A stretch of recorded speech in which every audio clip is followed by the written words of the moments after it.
Now I am discussing the second use of the potentiometer, that is to find internal resistance of cell.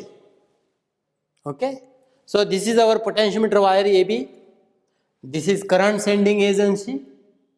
This is constant current flowing in a wire, and potential drop per unit length, that is called as potential gradient, is constant. I have connected here three wires. One goes to driving battery, second goes to our cell, whose internal resistance we want to find.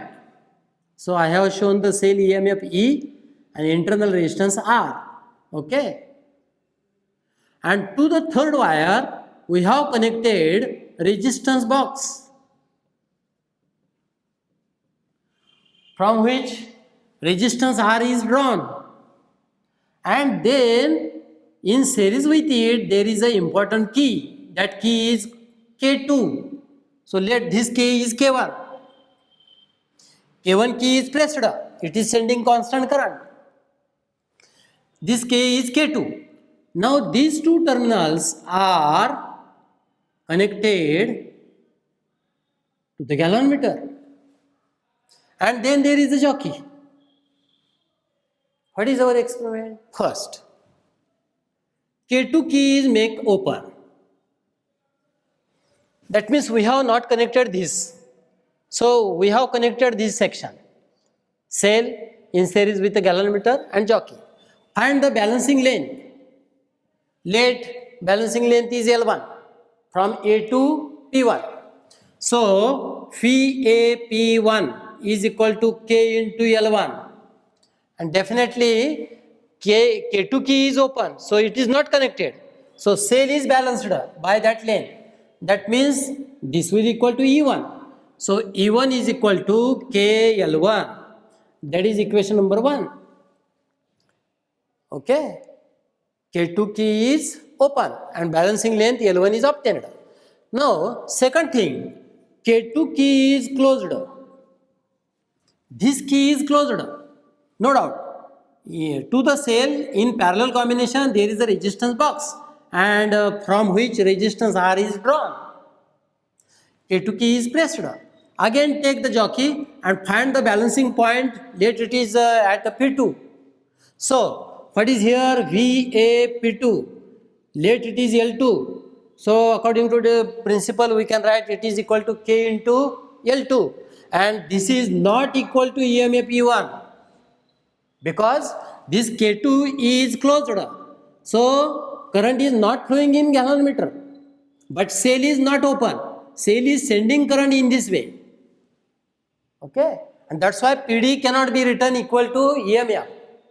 Here we have written EMF of cell will be equal to PD of cell when cell is open. But here it is not E1.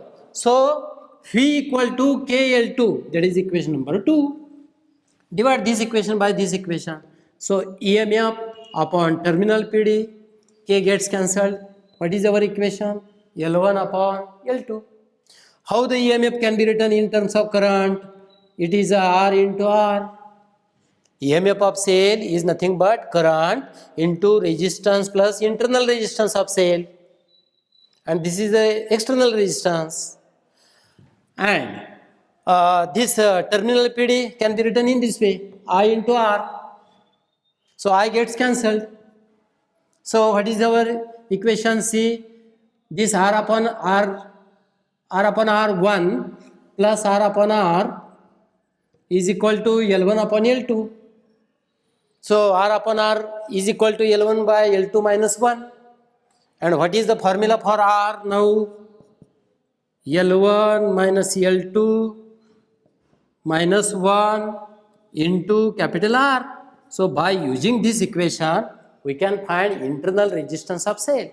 Remember well, small r, what small r? It is internal resistance of this cell. Capital R, that is the resistance drawn from the resistance box which is connected with the cell when K2 key is closed. L1 balancing length when K2 key is open. L2 balancing length when K2 key is closed. Okay, so by using this equation we can find internal resistance of cell. So that is the second use of the potentiometer. Do you get this point?